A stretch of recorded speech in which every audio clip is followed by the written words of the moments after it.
Hi, I'm RJ Peshik, and I'm going to take you on a little journey through an important chapter in my life with sports. Growing up in Colorado, you really have no choice but to be active. I was an avid skier, loved hiking, and most importantly, I loved to play sports. I love being outside and playing sports, and that's something that has played a crucial role in my life. When I was going through elementary school and middle school, I was playing sports every season. In the fall, I was playing football. Winter, I was playing basketball and hockey.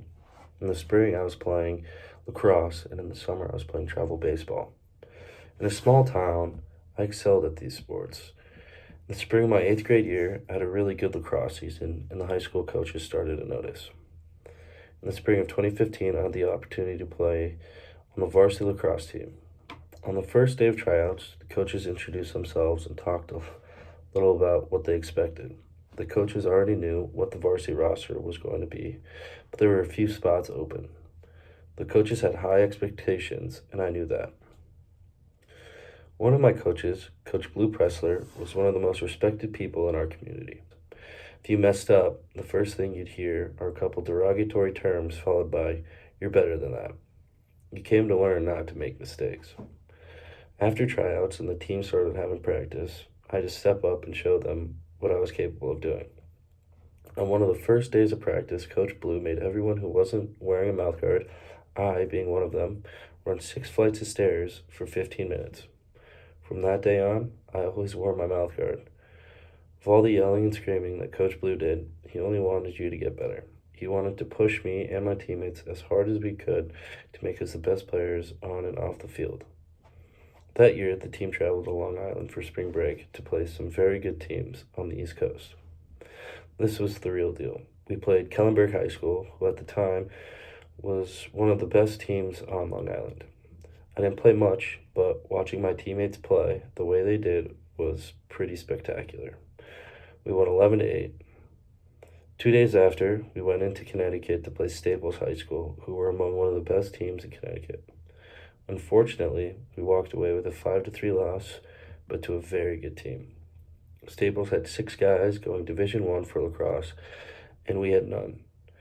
To only lose by 2, that was pretty darn good. We ended our trip against Long Beach High School. In adverse weather, we were able to come together and win 12 to 8. After this whole experience, I knew we had something special going on.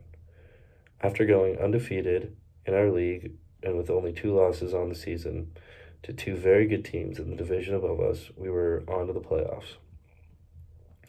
Being the top ranked team in the state at our division gave us a pretty easy route through the playoffs, our closest game coming in the semifinal against the Dawson School.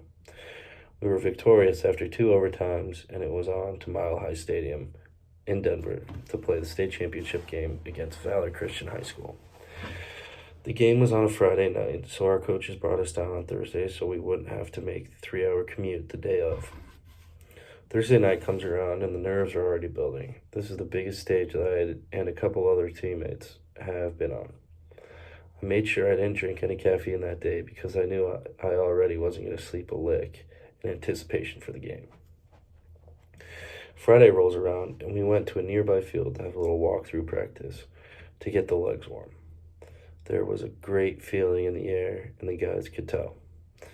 We head back to the hotel to relax and chill before we headed off to the field.